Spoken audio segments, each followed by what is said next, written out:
Today, this hoof was hidden in amongst this group of cows. That is all of the cows that we're trimming today, and this is the hoof GP. And I won't let it rush when I see you dance, and the moment comes when I fall and time goes slow. I fall into you. The vast majority of cattle handling and cattle hoof trimming you see on this channel is edited. Not because I want to hide anything from you, but because I want to spare you the boredom. I want to eliminate any dead parts where nothing is really happening. But the trim you can see right now and the cattle handling is in real time. This is the speed that we work at on a day-to-day, and we can only do that when the cow's feet are really good, just like they are at this farm. Although having said that, as you're about to see in this video, they are all good, but some of them are far from perfect.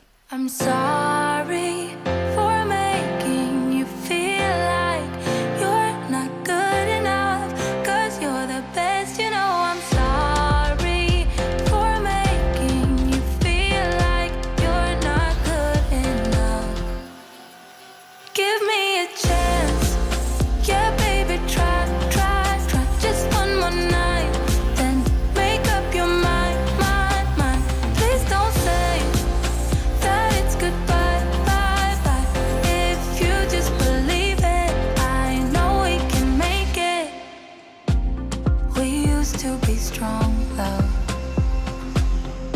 Don't forget where you're coming from. You see, most of them are just like that. In, out, next one in, nice easy trim, and on to the next cow. They're not all bad. In fact, most of them have nothing wrong with them. But don't tell the farmers that, because I need to get paid. You see, you're getting on just fine. You do 40 or 50 cows like that. No real major issues. And then along comes Polly. And in this case, Polly is behind me right now. Just one more night, then make up your mind.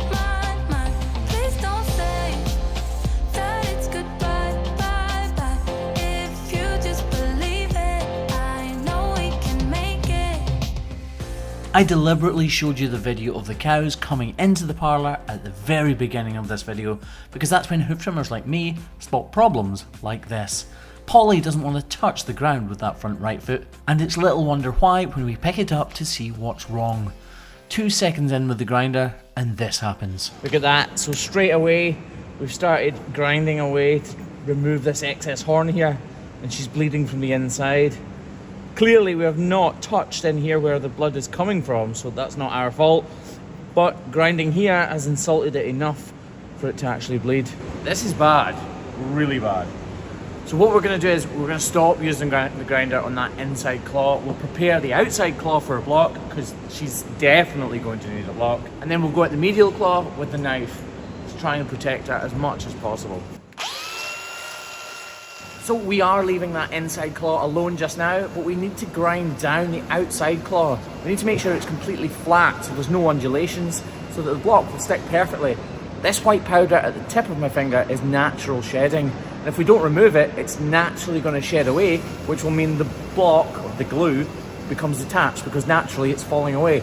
If that makes sense. Let me know if that makes sense in the comments. It did to me. We're going to spray all this out so that we can see properly what we're actually dealing with now that we can see there's such a major problem in there. This isn't just water. This is kind of like Hibby scrub, kind of like what surgeons use to clean their hands off before an operation.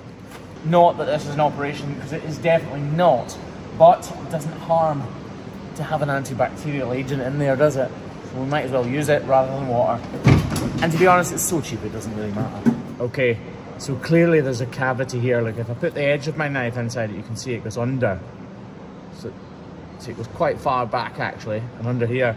This is really interesting actually. If we zoom in on this, these little lines, they look like striations on metal. That's a good word, isn't it? Striations.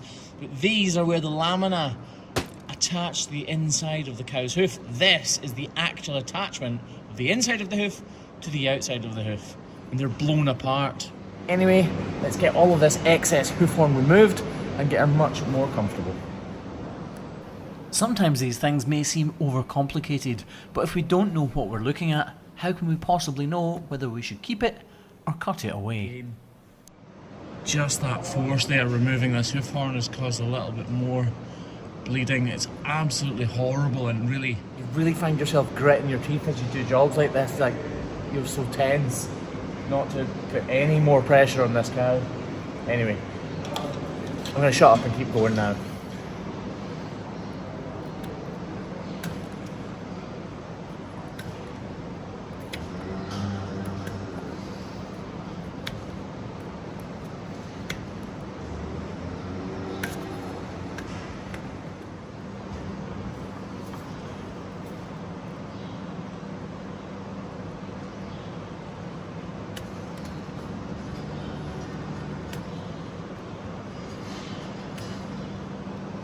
See, I actually use my hook to separate the layers, to push away the back layer, and to force away the top that I'm trying to cut away from the part we want to keep. You saw the group of cows that we're trimming today. Hardly any of them were lame. This is a farm that have around 500 cows, and this cow was the lamest of the lot. This is an incident of lameness. It's not a pandemic, it's not a huge problem on the farm. This is a cow that has had some sort of incident, most likely a bash to the outside of her foot, which has caused this episode of lameness. Look how deep in that cavity goes, look. That's stuck all the way up inside.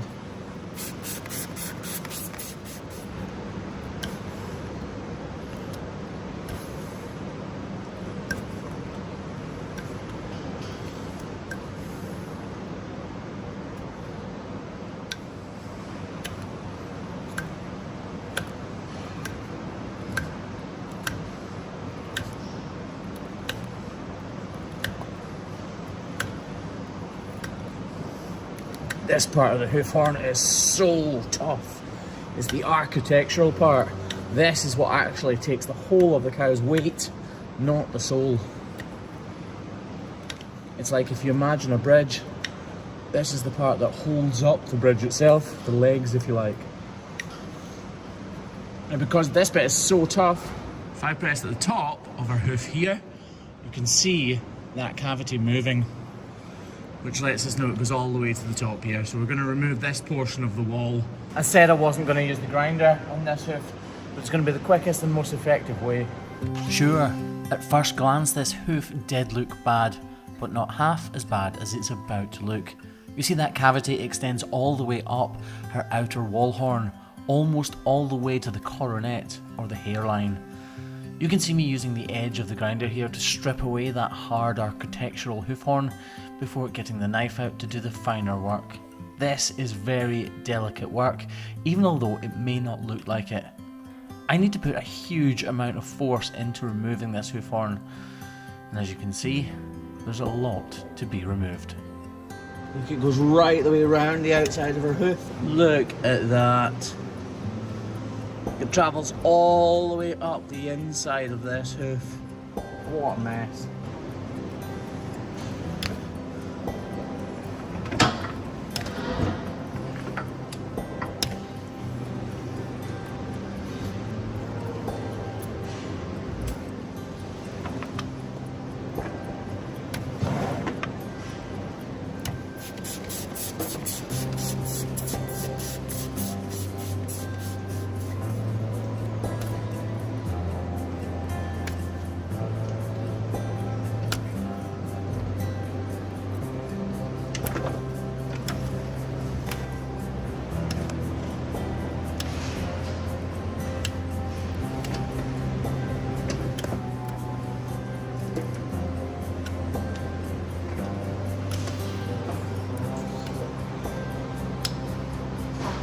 Wow, look at that.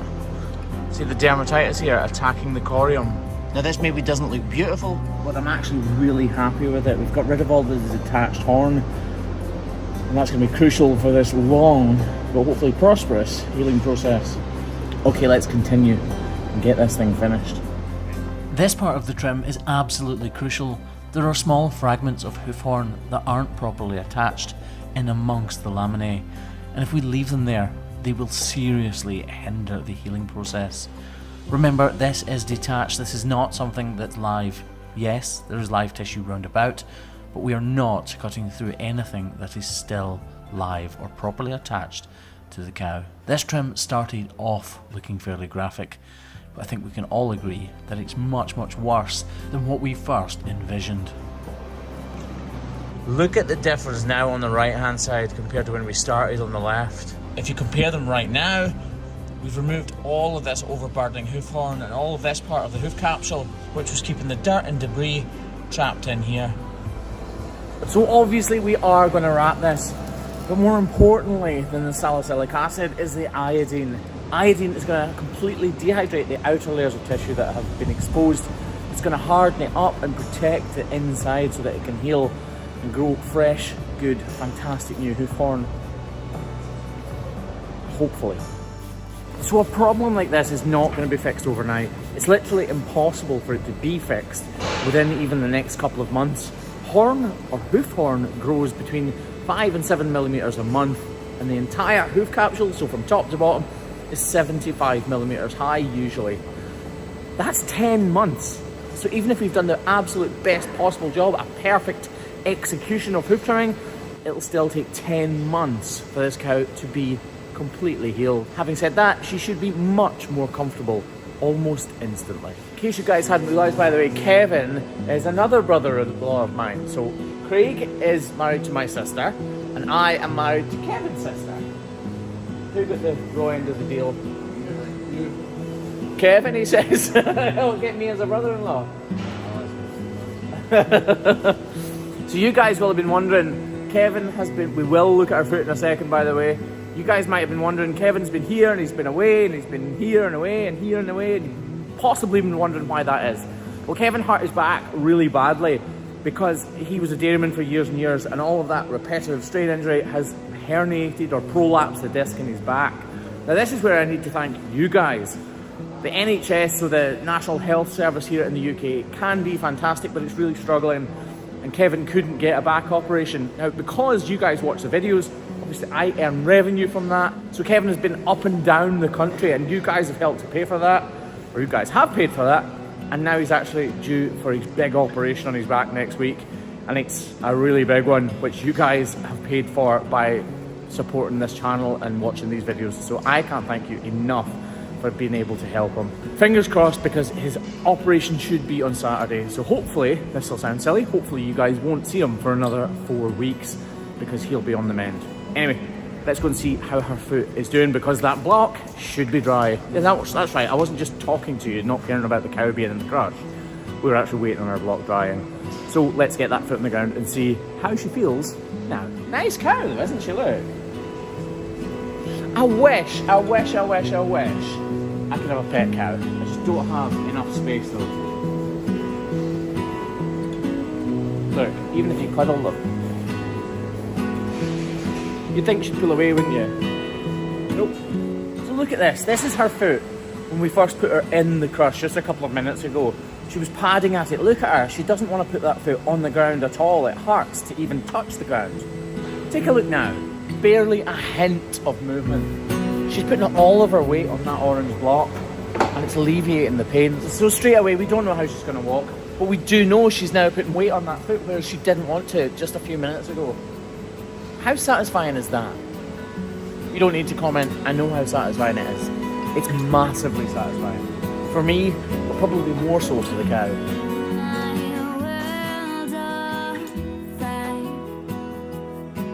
I just want you, I just need you. I don't know what it is you do. I just want you, I just need you. I don't know what it is you do. Slowly, slowly, easy, easy. She's putting weight on it and she's getting faster, look. She's starting to realise that it doesn't hurt quite as much as it did before. She's probably not sure why. This has been the Hoof GP, guys, and that was cow 4687. And like I said, a massive thank you for you guys supporting this channel and helping people like Kevin get a back operation, which I bet you never thought you'd do today. but you did.